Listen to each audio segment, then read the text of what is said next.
Mike Tyson settled a copyright infringement lawsuit.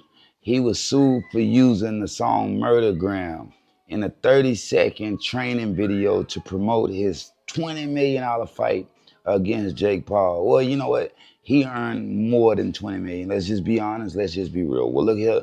He used the song Murdergram that's made in 1998 by Jay-Z, DMX, and Ja Rule. 30 seconds cost him a couple dollars. He settled it out of court, and he did it in record timing, bro. Bro just filed the lawsuit like 6 weeks ago. So this is good for Mike. Yeah, this is good for Mike. Mike got the money. But look here, bro. That's a little much. God damn. You know what I mean? The song is a hit. It's nice. They were supposed to be a super group. It never quite happened. But Lord have mercy. That would have been some good music. Let's just be honest. Let's just be real. Drop it in the comments. NBA YoungBoy has officially surpassed Lil Durk in Chicago. Now, we just talking about streaming numbers, because let's just be honest. Let's just be real. They love Durkio in the rack. Yeah, they love him way more than they love YB. That's just facts, bro. Bro couldn't even perform out there because they were going to set that motherfucker off. Let's just be honest, fam. Let's just be real. But right now, streaming-wise, yeah, they jamming YB. Why?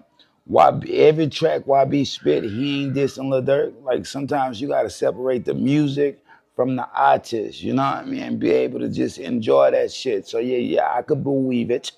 But Durk is coming home like a lot sooner than y'all may think, bro. Bro ain't about to spend the rest of his life in prison. It's not gonna happen.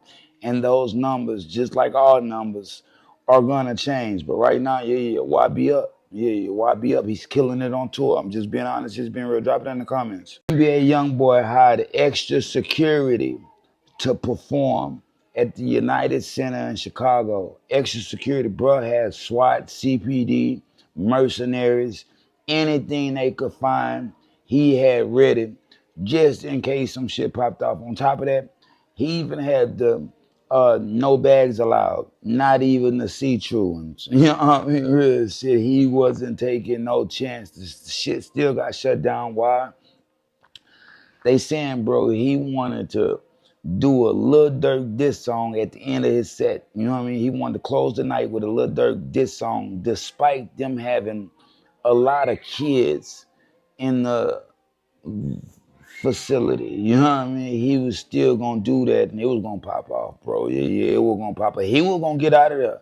Yeah, they was the SWAT, CPD, and the mercenaries was gonna protect him, but Lord, it's the children. That's what this is about. Drop it in the comments, man. Scores from the playground.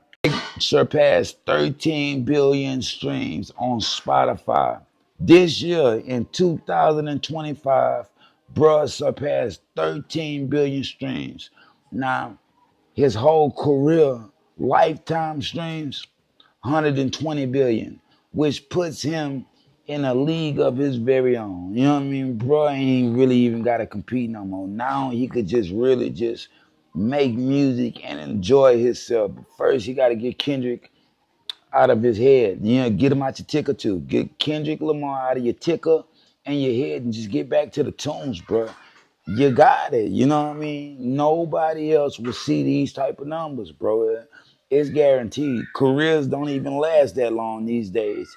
I'm just being honest. Everybody is fly by night. You know what I mean? You got your boss man D-Los. No shot to boss man D-Lo, but you got your boss man D-Los and your Alberts and fly by night ass artists. Just being honest, just being real. Diddy launched a business class for inmates at the Metropolitan Detention Center in Brooklyn, bro. He called the class Free Game. For 6 weeks, he had a 15-page class plan designed to equip participants with essential skills in business management, entrepreneurship, and personal development. Bro, this is dope. Yeah. One will get locked up just to $50,000 or dinner with Diddy. You definitely don't want the dinner. You don't want the dinner. You know, I'm gonna tell you that right now, because the man gonna play with you. You know, attempt to play with you, but you don't want the dinner. But if you could have a conversation like that to where he really teaching you something, he's dropping K. You know, yeah, shout out Diddy, bro. Diddy ain't did me nothing. You know what I mean? And I wouldn't have let him. Let's just be honest. Let's just be real. The man coming home soon. Drop it in the comments, man. DJ sends a cryptic warning to Kim Kardashian and Kris Jenner. He say it's a big Rico that's about to come down on top of their heads because there's all type of shit going on behind the scenes. He broke the news while he was on stream with Krishan Rock. I don't know what the fuck Ray J. And nobody's tripping on Ray J right now today. Let's just be honest. Let's just be real. This big information is just gonna come out in a couple days. I'm pretty sure a couple days are gonna come and they're gonna go. Bruh just do whatever he can to try to go viral. You know, some of that shit ain't him going viral. Some of that shit is, as Reggie Wright would say, him trying to come out the closet, taking showers with people, trying to take showers with people. He won't speed now. Since Cassinet rejected him. Look, drop it in the comments. Ray J full of shit. Metro Boomin sexual assault victim, alleged victim, seeks a mistrial. Yeah, the court just kicked off yesterday. She already seeking a mistrial. It ain't going her way. Why? Like Metro Boomin say, man, this is starting to look like a money grab. A little, yeah. Considering she says she didn't know date rape was a crime until she got full of some type of pharmaceutical elixir while she was in therapy.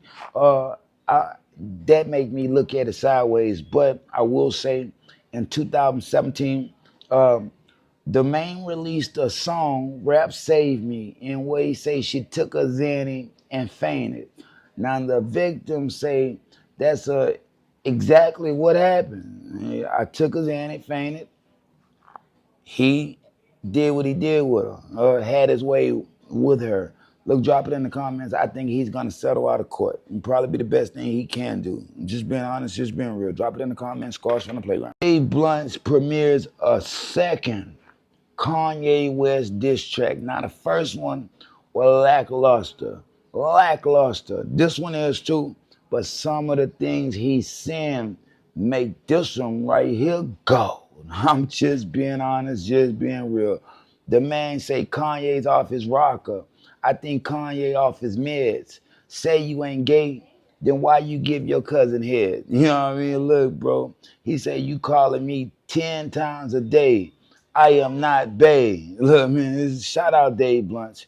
He ain't for it. He say Kanye was trying to make him love swastikas and Nazis and groom him and this and that.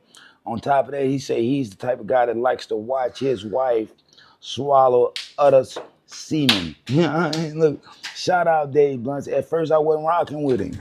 I wasn't rocking with him. Why? Because he was rocking with Ye like that. He wrote Cousins. But you got to come out and say, put some distance between y'all and say you ain't for it. All money ain't good money. You got what you needed and you moved on. And that's what it's about, fam. Drop it in the comments. Scars from the playground. Stephon Diggs facing new allegations. These are zesty allegations. On top of that, these are some worse than some Diddy shit. Let's just be honest. Let's just be real. This is Carter B's new man that played for the New England Patriots. Where his homie, Chris Blake Griffith, say he drugged him and tried to violate him. On top of that, he tried to kill him because he denied his advances. Allegedly, one day they pulled up to his house in a Porsche. Stephon Diggs pulled out his manhood and jerked off. The boy say he didn't know what was going on, but Stephon had slipped him something, so he was a little sexually aroused.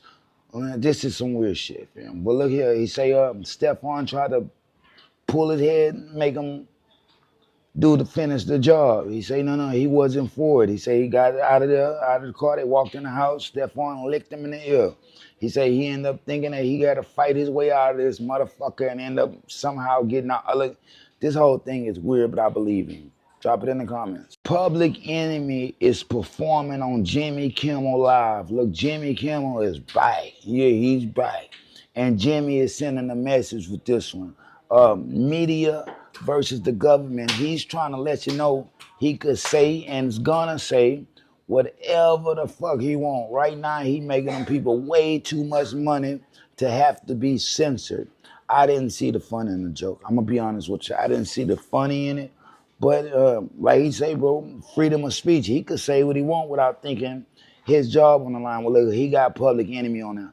This is their first time coming on there in nearly a decade, 2015. And on top of that, they just dropped their 16th studio album in June, bro. They are still working. You know what I mean? Look, shout out Jimmy Kimmel.